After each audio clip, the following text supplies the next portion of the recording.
Right, so let's dive right into the issue that is with our special guest, Grigol Julukhidze, Director, Foreign Policy Council. Grigol, good to have you as always on TVP World.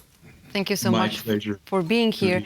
Now, the protesters demand the government to drop controversial plans to brand civil society groups as foreign agents. Now, to put it into perspective for our viewers, can you explain what would it mean for an institution to be called foreign agent?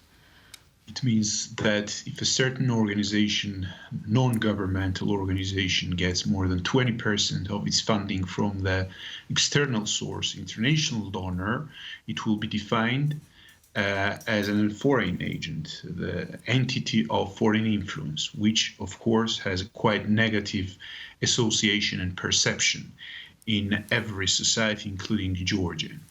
And frankly speaking, there are a lot of scenarios and a lot of speculations why government decided to get back to this issue, which was closed a year ago, as you remember. But the most likely it is an attempt to distract the attention of Georgians before the upcoming elections. It already caused a mass protest of Georgians, but still the government quite effectively evaluates current situation and understand that does not have, let's say, real opponents, because the opposition is very weak right now in Georgia. And the ruling team is able to test the reality, how things can work and what will be the reaction from the nation. But there is one red line. If theoretically there will be a signal from Brussels that in case of the adoption of this draft bill, there will be the abolition of the candidate status or the visa liberalization for the citizens of Georgia, it will have devastating effect most likely for the government, because the population will storm, let's say, the ruling party from this point of view. But still, the chances are quite low. Now, but to your point, because you said like in March of 2023 it was dropped. Now, why did they pick it up again? And there was a widespread protest about it, even internationally. Why is now a good time? That's my question.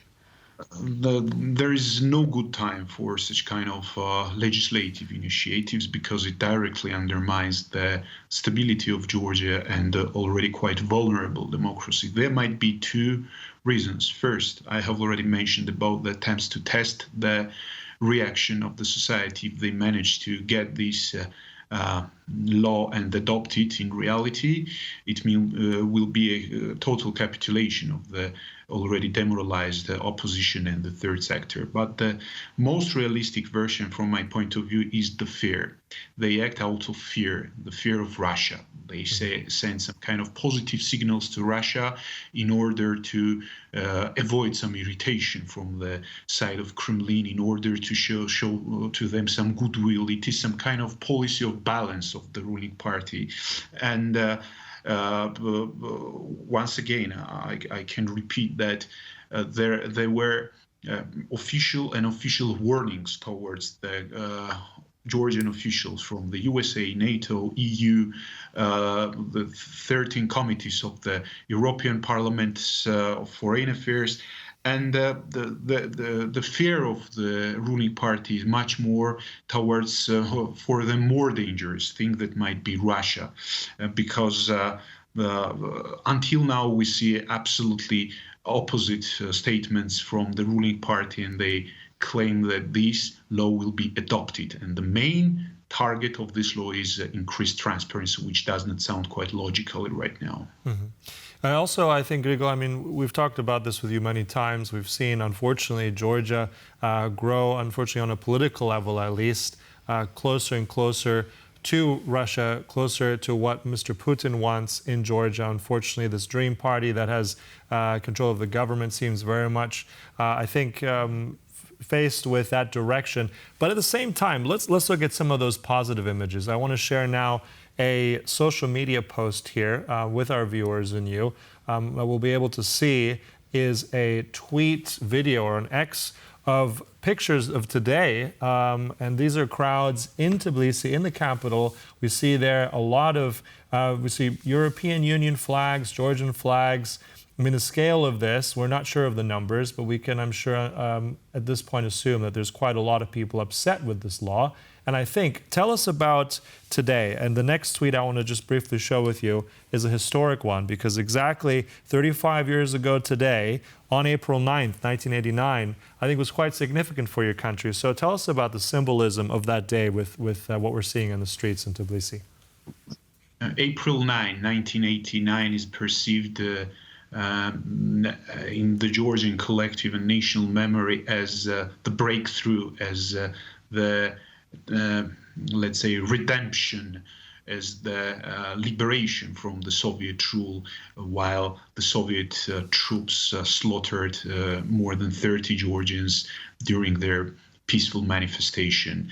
And symbolically, even today, on April 2024, we saw the images and footage of thousands of Georgians who went out in order to once again confirm their readiness to become the member of the European family, because Georgians perceive the candidate status and the visa liberalization, and it might be quite funny for a lot of Western Europeans, but still as the national achievement. And if this national achievement is under danger, it is not yet, because the political temperature might be increased by the declarations of Brussels from this point of view.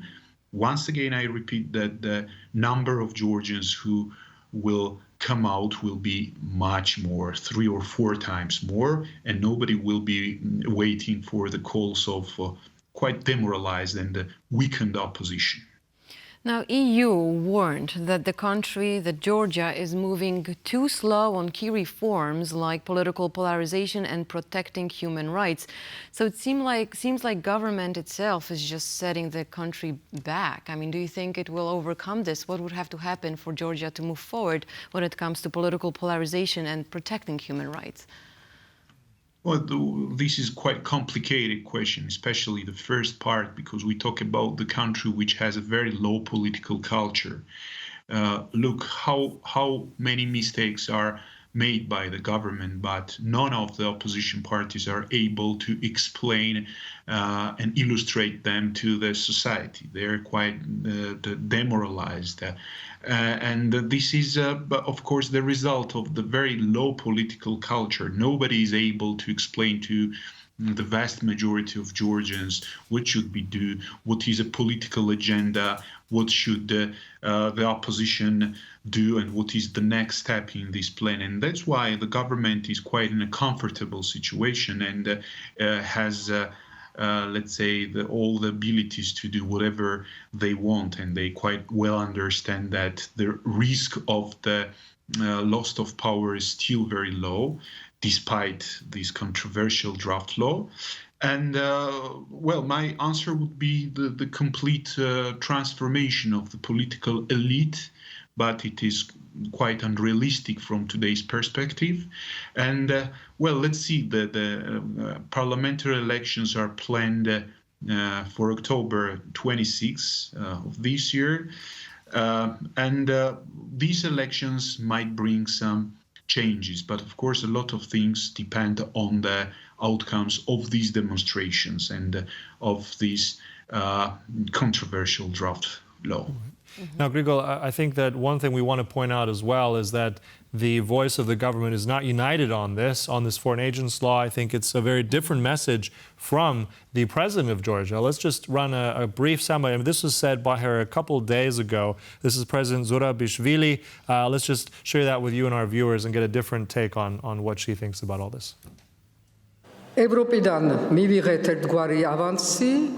We received a kind of retainer from Europe, and today Georgian Dream is busy sabotaging our path forward and our future. Sabotage is the only word that comes to mind. There is only one answer to all this usury, rudeness, and immense insult to Georgia, which we refer to as the Russian law and the Russian path. It is to cast our European voice in the election.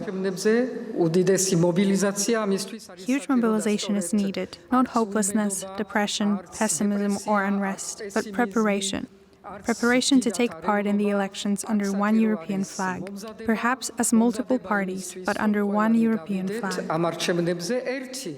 I mean, very straightforward message. Yeah, very strong. It's like sabotaging, Georgian Dream is sabotaging, going away from the Russian path, calling for huge mobilization. I mean, these are very strong calls to the people of Georgia. How are the Georgians going to interpret her message?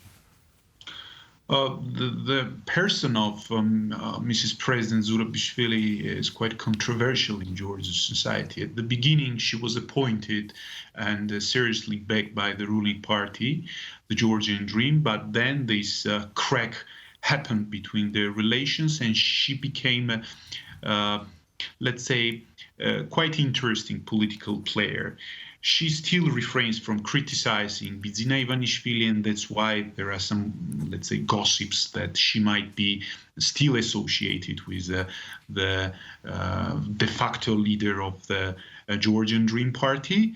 At the same time, she refrains from pardoning Mikhail Saakashvili, former president of Georgia, and her strategy is still blurry. She wants to back the opposition. She calls on the union of all the pro-European opposition forces. Until now, we have seen over the past few months the criticism towards the government from her side, which is a quite positive signal for the opposition, but still how this criticism is translated into what is translated, still the picture is quite blurry. Potentially she can become the leader of the anti-governmental, let's say, political union and the symbol, let's say, of opposition unity. But once I have to admit that her motivation is still unknown to the vast majority of Georgians, and I have an impression that she is not sure yet what until now what she's going to do for the near upcoming parliamentary elections. But at the same time, just a quick comment before you go over to Moldova. It just reminds me also some parallels to, as you said, someone who supports the party, but at the same time is leaning away from it, of Mr. Magyar in Hungary, who also from Fidesz. So maybe we have a similar situation brewing, potentially. I don't know, maybe too early to tell, but that just an interesting parallel for me. Well, it is brewing, right? Yeah. We'll see what happens in Hungary for sure. Well, now let's skip over to Moldova, if we will. Now, Institute for the Study of War believes that the Kremlin is trying to use pro-Russian figures, politicians in Moldova, to destabilize the country. And here we have Evgenia Gutsul, governor of the pro-Russian Moldovan autonomous region of Gagauzia, and she has hinted that Romanian officials control Moldovan government. Now, is this just hands-on Russian meddling in the country? That's a Kremlin playbook, I would say, to destabilize the political reality, demoralize the nation, and make its propaganda narratives as effective as possible. As we understand that Moldova is in much more profitable geopolitical situation than Georgia because it doesn't share the common land border with Russia. Only 1,500 Russian occupation soldiers are stationed on the territory of occupied Transnistria, and between Russia and Moldova is Odessa, which is a wishful target for the Russian army, but let's say the bastion of freedom, a stronghold, let's say. And under these circumstances, the Kremlin quite well understand that it's not able to start a full-scale military operation. In case of success in Odessa, that will be the matter of several days. The only option is to destabilize the situation by using its proxies and, let's say, puppet political parties. And from this point of view, I'm very content and satisfied with the response that is provided from the Moldova government and President Sandu. The influence of European Union is growing there. let's say, on a daily basis. Also, there is a big brother, another important player in the region, which is Romania, which adopted quite interesting law in order to support and protect its ethnic minority in Moldova. And there are over 1 million Moldovans who have Romanian citizenship. And it means that the only option for Moscow is to use its proxies and destabilize the situation, undermine the state security. Moldova is not yet, let's say, strong democracy and, let's say, effective state in terms of resisting external interference of Russia. And in the near future, yes, we have to expect further acts of indirect aggressions from Moscow against... And Russia actually did a very similar thing in Ukraine, saying that NATO controls Ukraine instead of Ukrainians. So it seems like a similar playbook. Yeah, that's playbook. Indeed. Just briefly towards the end, because you've now given us assessment both Georgia and also with Moldova. And Moldova, as you said, President Sandu, moving forward. I mean, those EU accession negotiations have now begun as of February. They received that status in earnest the end of last year. So how, let's say, tricky is this going to be as these accession talks move forward for Moldova, and with, as you said, with Transnistria being involved in this, could this still be a problem here, or rather, let's say, an incentive for speedier accession? What do you make of it, just briefly at the end? I think that it will be a problem, yes, but we have to expect a quite positive evaluation when it comes to the opening of accession negotiations for Moldova and Ukraine. And we see the readiness from Brussels from this point of view. But further step, I mean, the full membership is a quite difficult question for many politicians, especially in the West traditionally. But let's wait. Everything depends on or almost everything depends on the outcomes of the ongoing war in Ukraine. Grigol, thank you very much for trying to explain this very complex politics in both of the countries, Georgia and Moldova. Thank you so much. My pleasure.